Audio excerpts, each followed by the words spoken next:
Experimenting on humans. Never would have gotten away with it if the Conclave were still in charge.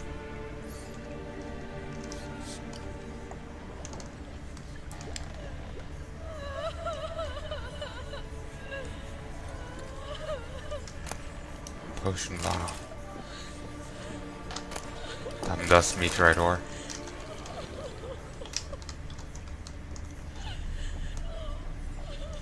There's something over here. Oh, it's this. It's got its own symbol. Means nothing to me so far, though. The Mage Alexander's Log, Part 1. Okay, let me just take a quick drink, because my throat's getting quite sore.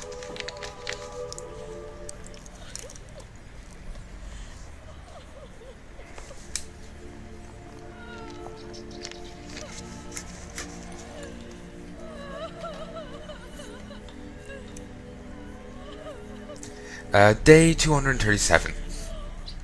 My experiments continue to return results that I consider unreliable. Methodology errors are not a fault. The problem lies in the shoddy, fallible research material I'm forced to work with. Despite his prior assurances, Vestrid is unable to provide me with enough moderately healthy specimens for my tests. Most of the material, starved and terrified, have been dragged here straight from the dungeon. I wasted a great deal of time daily washing and dousing them before I will so much as let them step foot into my laboratory. Sterility first. As Marty Sodergren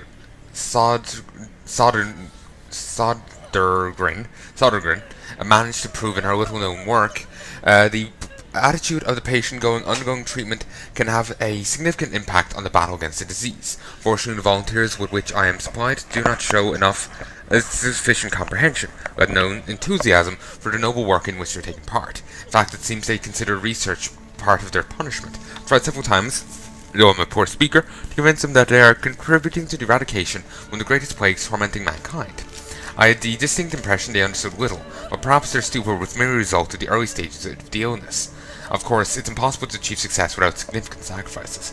The overwhelming majority of them will have to lay down their trifling lives on the altar of learning, but that's a sacrifice I'm willing to make. Can't. Just when anyone says something like that, ugh. I'm willing to make this sacrifice because I'm not making it.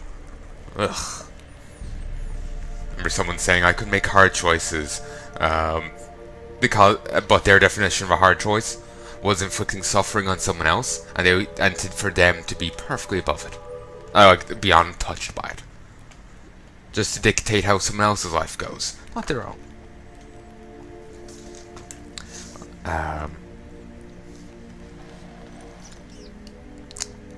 Like introducing birth control into a person's water, just dominating their life in those kind of ways. That was their hard choice. Doesn't really seem that hard to me, if you lack morality. So it's a terrible definition. To be honest, my wording there kind of went out the window, but to be honest, I don't think that really classifies as a hard choice, What I did there in the swamp was a harder choice. Okay. Day 346. You hear at it. I never did like rats, not because of their obscene tales, but rather on their account of their lively, disturbing intelligence. They're always listening when a man believes he's only talking to himself. What's worse, they seem to understand. A few days ago, I caught myself talking to one of them, a particularly large black male with a torn-off ear. At first I was overcome by panic. Was this a first manifestation of the illness? Of course, that was impossible, for I had fortified my immunity with powerful spells. Upon further consideration, I concluded it was an altogether natural reflex, one that even most learned among us find hard to restrain.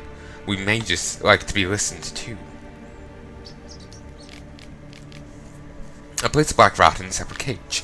The time will come for it to play the part in its tests. Meanwhile, it can keep me company and observe. I have noticed it took great concentration in the cages of its infected brethren, particularly those in the last stages of the illness. Fascinating. Speaking of company, I have none, besides the black rat. I cannot hope for better. Vastrid avoids the laboratory, and has expressed his desire for his daughter to steer clear of me as well. At first I thought he feared of a moral scandal, which would be risible. I'm not sure what that means. in the extreme, but he explained the true reason in due course. It seems Annabelle has always possessed a fragile psychic constitution. Observing the ill might throw her into foul humours. The peasants taking part in the study have stopped speaking to me. Don't know what they believe this little act of defiance will serve. Does mean no harm. They are made lousy conversation partners. They made for lousy conversation partners. There remains, of course, the woman, but as far as her, I try to limit my contact. Day 362.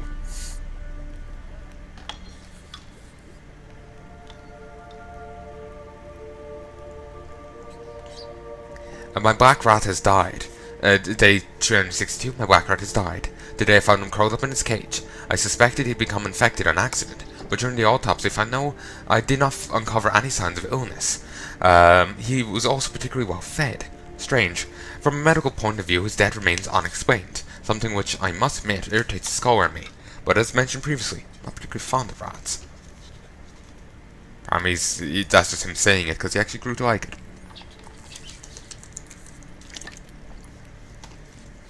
Sorry, I'm sure that's annoying. Here, let me take this off. Enjoy the music for 1 second.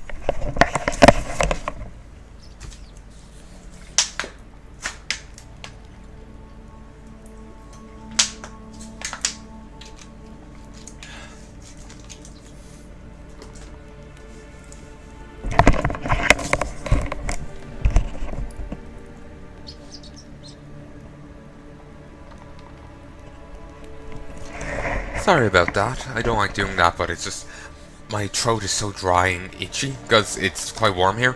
I had the heater on behind me for a while, and like I'm not half naked here or something. So and I've talked for so damn long. This throat was honestly getting at me. So I just needed that drink. Bit over hot, like, you know.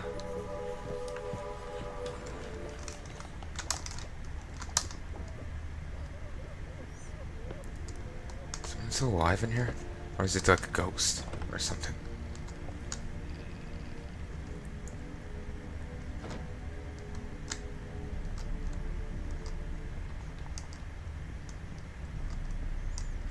Kept in there until the end. What a shitty way to die.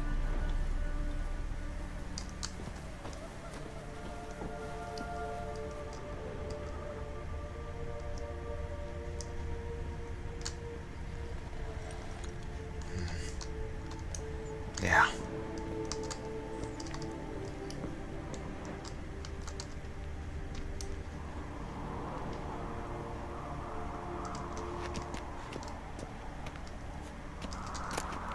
Enhanced insectoid oil, fiber, iron ore, blade from the bits, and Pierre's piffle.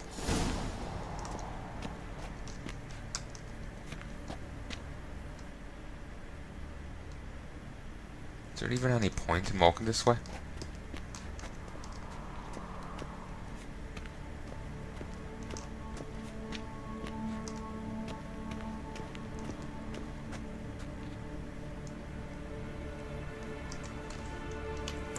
To be honest, the way that looks, it almost looks like a point you could climb down, depending on the game.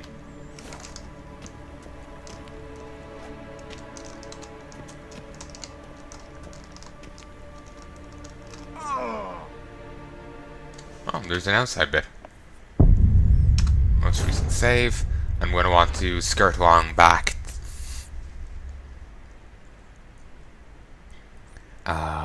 The edge. Get back in the tower and head down.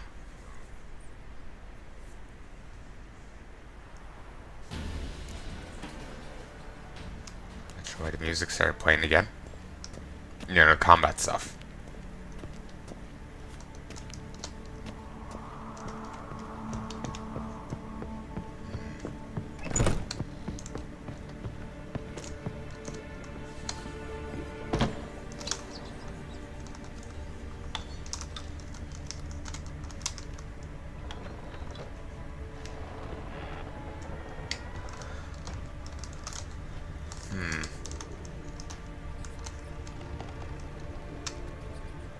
Don't hear the sobbing anymore.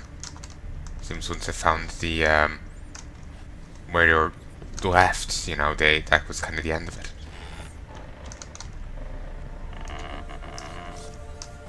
There's some beyond this. Is there something here I'm missing? I don't think so. I think that is what the other thing's pointing out. There's an man up here with bodies that I'm after missing, is there?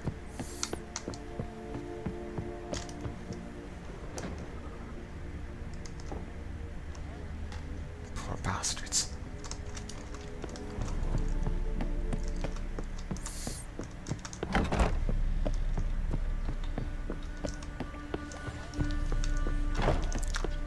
Let's head back down.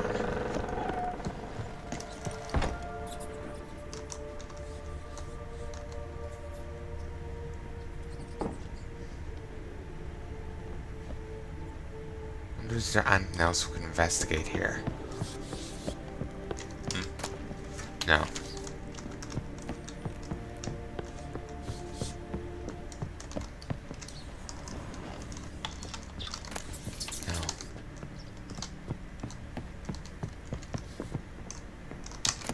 Dark iron ingot, deer hide, resin, electrical of axi, dwarven spirit, iron ore, and linen.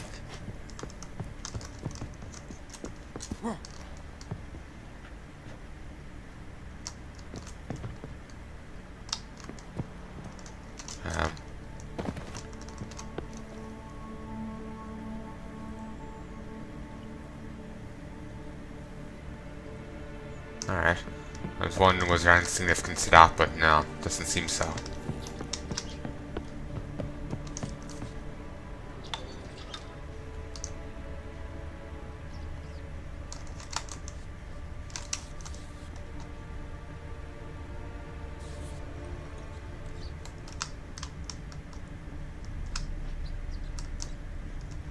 Okay. Beyond that one locked door, it seems like we're done here.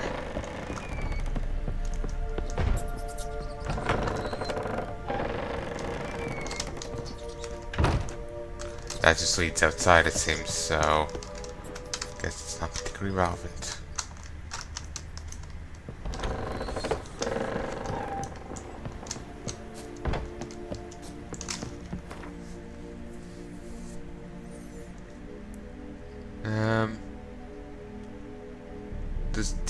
Will this tell me what that sign means? Place of haunting.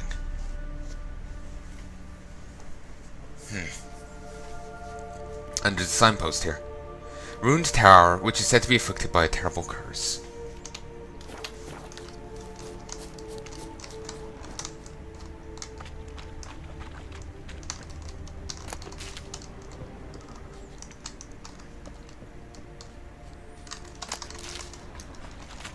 Plenty of wolves spraying around here.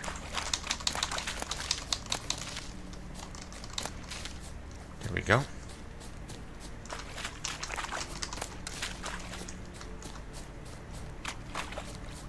Sure, eventually we'll be able to we'll get the equipment to deal with curses. For the moment, can't do anything. Well, not curses, hauntings. With Yarden and an emerald.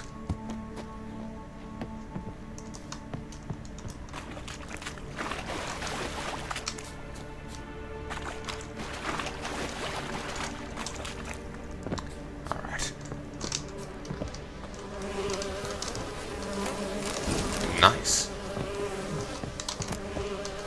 Sure, why not? Ooh, bow and axe. Nope, nothing there. Ooh. Ooh, yes. Can't go out that way, apparently. Alright. Now, we're done here for the moment. Actually, you know, there's this over here. Suppose we should investigate that. Ooh, there's some better gear repair thing there. Some of these ghouls seem honestly like charred. Wonder why, you know, they changed ghouls to look like this, you know? Certainly looks pretty bestial, and it does look pretty cool. But, you know, it's so different from how they looked in the first game, you know? Where they were humanoids. Though I suppose these do look like humanoids that are just dropped to their all fours. But, you know, it is substantially different.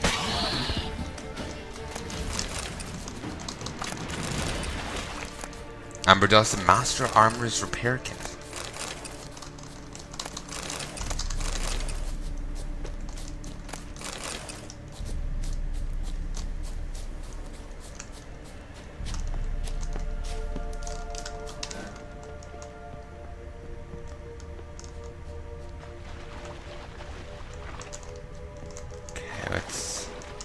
Ooh, here's a chest. No, bags. Meteorite ore, emerald dust, electric yarn, igni, iron ore, emerald, amethyst dust, and cotton. Ruby dust and thread, ruby dust and thread, iron ore, dark iron ore, and sapphire. Nice. Can't get in there.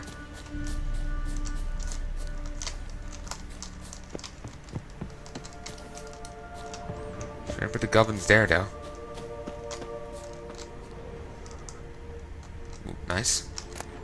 Dwarven spirit.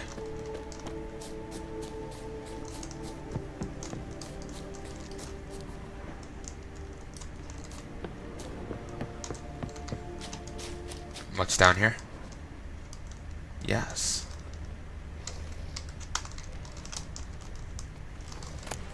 Pearl, steel line, fishing rod, seashell, herb. Okay. Let's just keep going this way for the moment. Come on.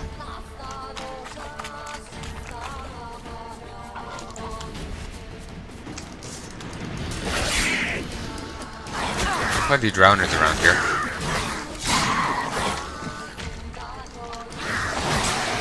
Certainly looks cool, whatever is here.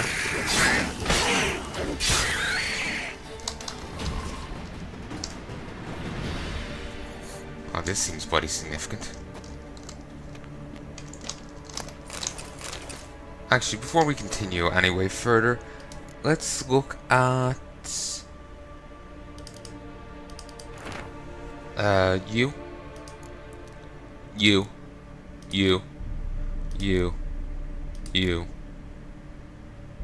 Here's Hendrik's notes.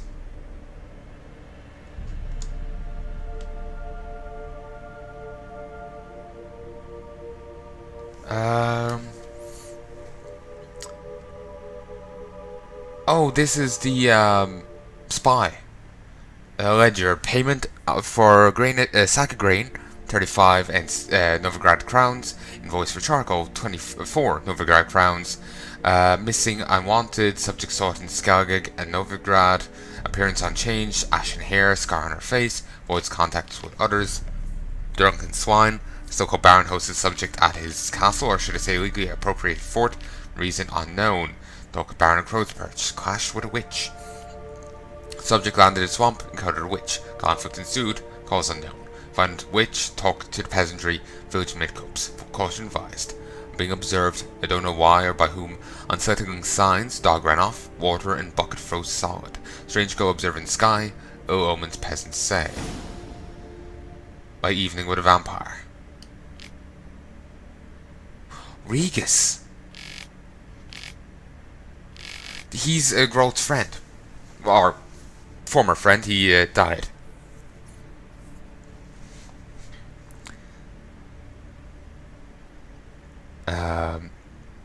You will no doubt call me a liar, a cheat, and a madman. You will shake your heads in pity and snort in disbelief. But I promise you, I swear on all the gods, everything you shall read in these pages to follow is the truth, the whole truth, and nothing but the truth. I met the vampire of which I write years ago, in an inn in Beauclair. He introduced himself to me as Regus, and said he was a barber and a medic. Since he looked to me in every aspect like a mortal man, might have never even suspected his true nature, had not a fire broken out shortly thereafter in the establishment in which we were residing. This Regus, if that was truly his name, stood completely untouched by the flames, whereas my own clothing quickly caught fire. The vampire carried me out to